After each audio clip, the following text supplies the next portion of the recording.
It was a battle between public safety and religious freedom. A street corner preacher who looks a lot like the pictures of Jesus was on trial for disorderly conduct. Police arrested him after he drew a large crowd and refused to leave. But today, a judge cleared him. All of this happened in the town of Greenfield, down in Highland County, and that's where we find 10 TV Eyewitness News reporter Mike Thompson live. And Mike, this preacher has gotten a lot of support from the community down there.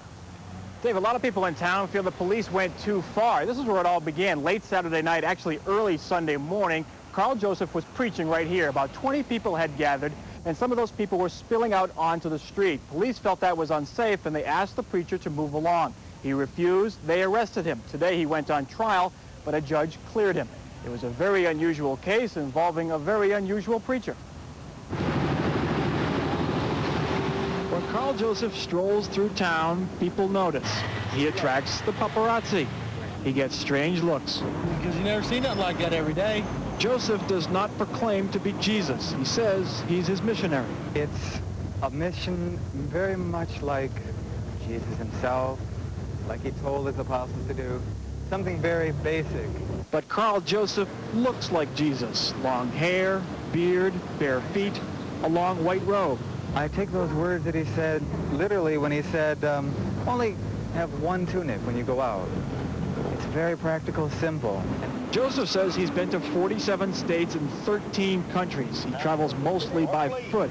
He says he doesn't take any money, even when offered. No, I don't like to use money, to be honest with you. Well, I know. Carl Joseph calls his arrest in Greenfield a misunderstanding, but still a form of religious persecution. To actually be jailed and to go through court and all of this simply for talking with people, you could call that a persecution. Word of his arrest drew lots of support from people in Greenfield. He says maybe that was his mission here.